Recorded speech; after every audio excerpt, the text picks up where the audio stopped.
Hey guys. So I have been at SiriusXM for probably 14 years now, and obviously the landscape of radio has changed, the landscape of influencing has changed, social media in general. I mean, I remember being on the air, and I remember us hearing about this thing called Twitter.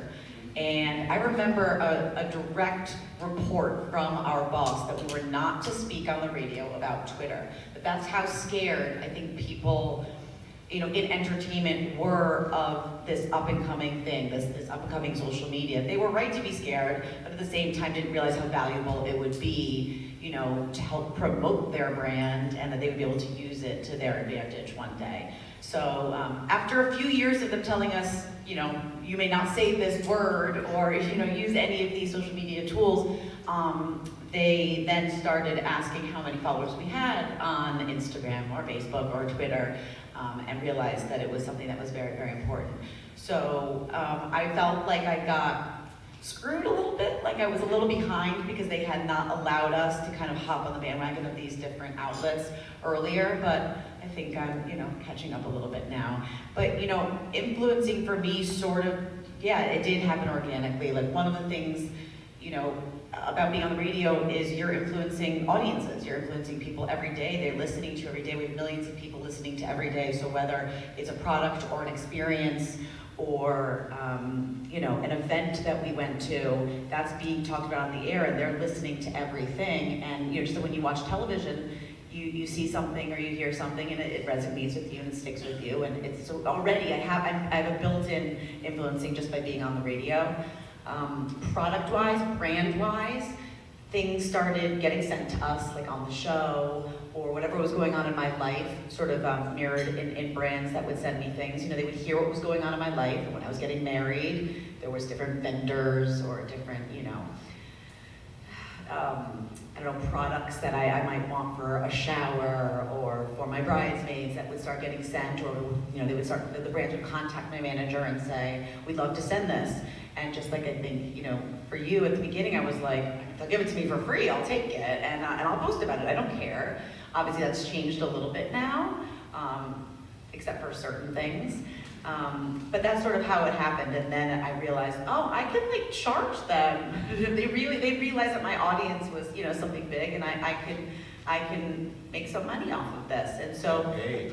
Right? I'm not mad at that at all. So as my life progressed and I had babies and the baby brands came, it really just started being about picking and choosing the right things and making sure that, it wasn't BS, that what I was gonna be influencing and posting about or talking about was gonna be something that I really used and was real and was organic and was authentic, because people can see through it when it's not. So it's not, I feel like the people that I follow, when I see them, posting like a diet tea something, and I'm like, you just got paid like a ton of money for that. I know you're never gonna touch it. You're not, it loses something. It loses its effectiveness. And so I think it's super important when you are an influencer to be really picky and to, not lie to your audience. They trust you, and you need to take that super seriously.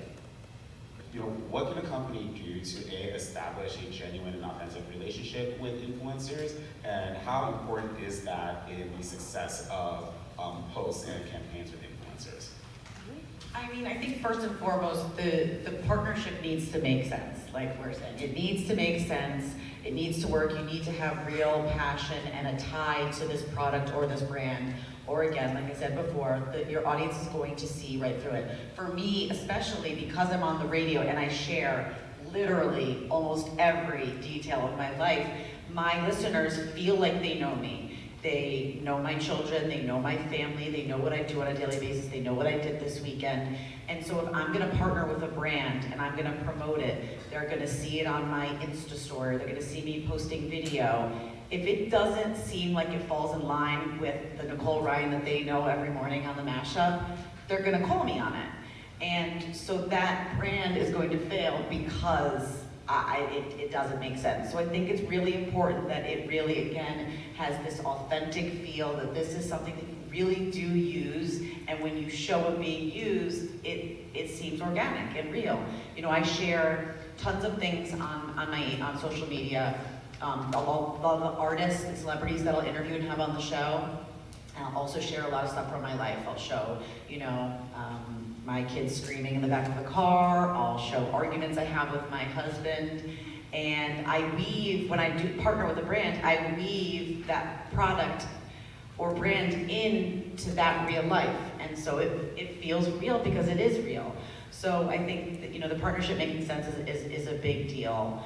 I think engagement is something that's becoming really big. I think it's something that brands can, measure. It's not just about how many followers, like you were saying, Sarah. Like, I guess I'm sort of a micro influencer. Like, my Instagrams are like 55,000 maybe. And I'm not just getting likes. I'm really having a conversation back and forth with my followers. I'm answering them back, I'm answering DMs, I'm answering back on Twitter back and forth, which is instant. And there's a lot of, I'll be talking on the radio, and whatever we're talking about on the radio then translates over to our Facebook or Twitter and Instagram, and the conversation continues after the show. And that is really happening between me and that audience. And so, that's really, really important. The engagement, it's not just about the followers, it's about the engagement. That those people that are following me are legit. They really care about what is going on. And I think also, like, my manager very much will, when she's choosing to partner with a brand, makes sure that it's really a partnership. That it's not just they're hiring me for one post. They're hiring me this needs to be a win-win. Let's talk about how we can both win, and even if it's not product or money, can we get a cut of the sales? Can we, there's so many ways to get creative when it comes to that. And I think it's really important for the brand when they're hiring an influencer to be really clear about what they need and what they want. Because I think when, you're emailing back and forth in the middle of trying to make a partnership happen, sometimes you'll get a lot of, I call it shinfo, like shitty info that you don't really need, that makes me lose sight of what I'm gonna be promoting or helping, how I'm gonna be getting the message across. And so I think they need to be clear about what they want, exactly how many posts and what events you need to be at, and really give you the bullet pointed, most necessary details as to how you're gonna help them influence their brand and get their message out. I definitely look at how much of a brand is making me an offer, how much they're sort of setting me up to succeed or fail, not like they're trying to hurt me. But if their ask is something that I know that I can't really pull off, but I might be able to, it's better to err on the side of caution. So if somebody is asking me to promote an event, the show I work on is a music channel. It's mainly music, so we talk a few times an hour, 5-6 times an hour. But people are there for music, and SiriusXM their huge thing is it's commercial-free music. So the commercials you'll hear on the talk channels, but not on the music channels. So when I am working as an influencer of somebody, and I promise them that I'll talk about their brand somehow, I'm not so buy this, I tried it. It has to be very organic. I have to weave it into whatever I was doing that day or that weekend. It just has to sound like I was telling a story about something and not legitimately promoting something. I mean, I'm almost weaselly like that. I hate to say that, but I have to because I'll get fired if they think I'm getting paid to talk about something on the radio.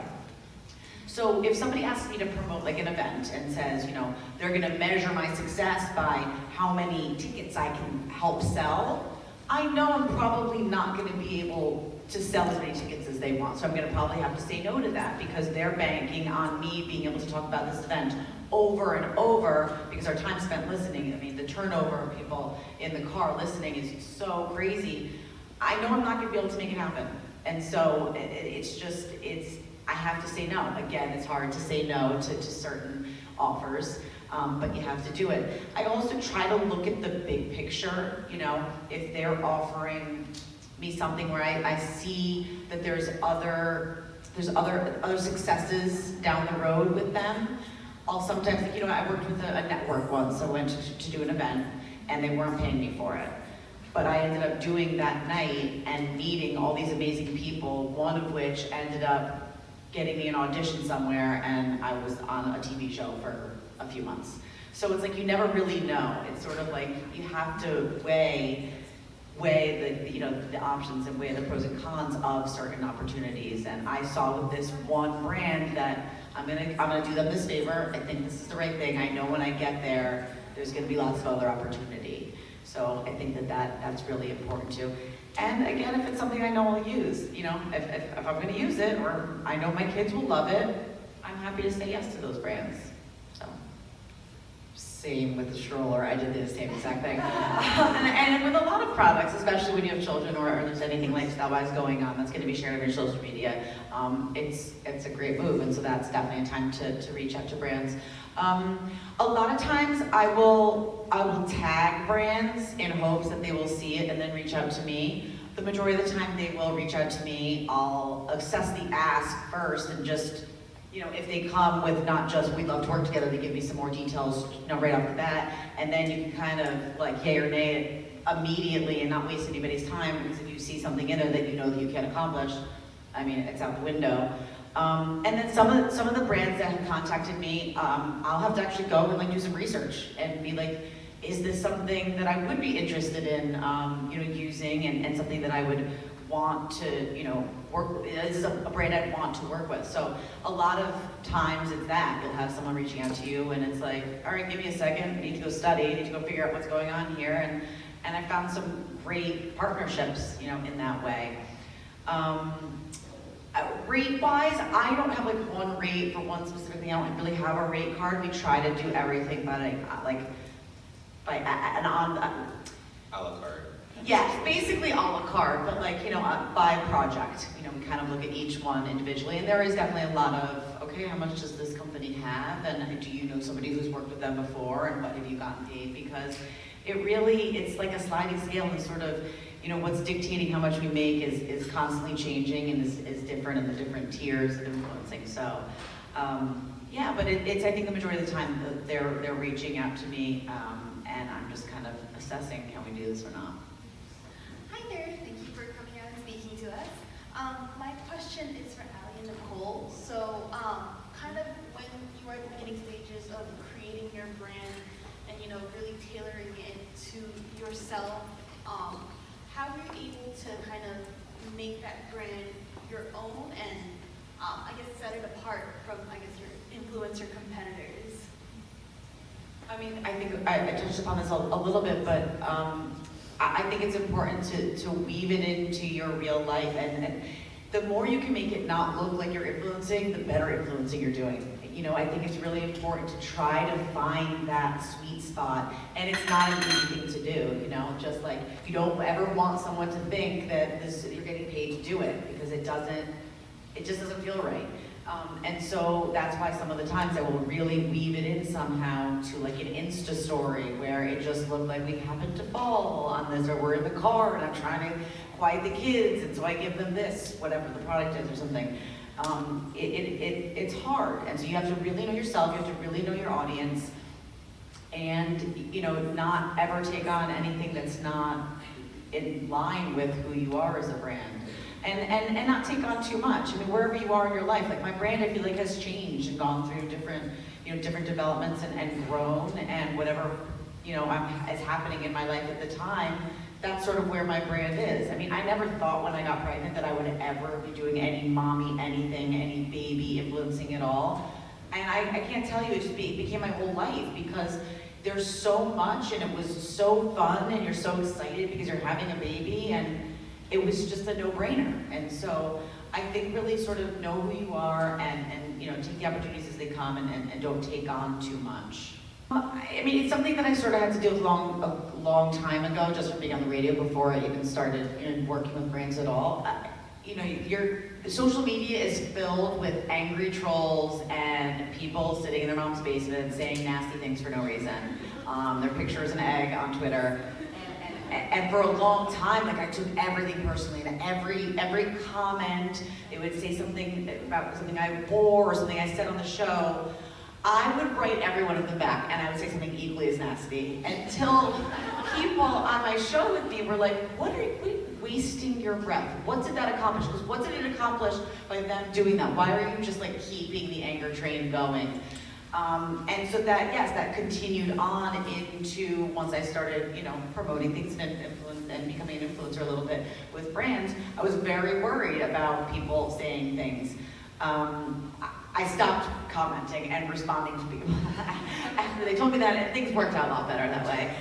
They really stopped. I don't get a ton of hate and a ton of anger, but yes, when you are promoting products, people have very strong opinions about those products, and that's okay. And I think it's just important to just know that when you're posting it, and that's okay. I mean, you might like this brand and I like this brand. You might think that this is not safe. I mean, I posted something, I think it was an attachment, because my son, whenever he's in the car seat, he falls asleep every time. I don't know if your son does this, and he's like this, and he couldn't look more uncomfortable. So I found something on Facebook that was like, it's like a little strap. So I bought it. So I tried it, and then they sent this to me, and I was posting about it, and the moms came after me. If you ever get in a car accident, they were all doctors, they were all scientists, they all knew, and I kind of was like, thanks so much. I got rid of it, but still. I've never seen trolls as vicious as moms. The moms coming are at you worse. about how to raise your kid. I'm like, ooh, girl. I just think you need to know that you can't take anything too seriously, and to just post and just like stand by whatever you believe and whatever you're posting in.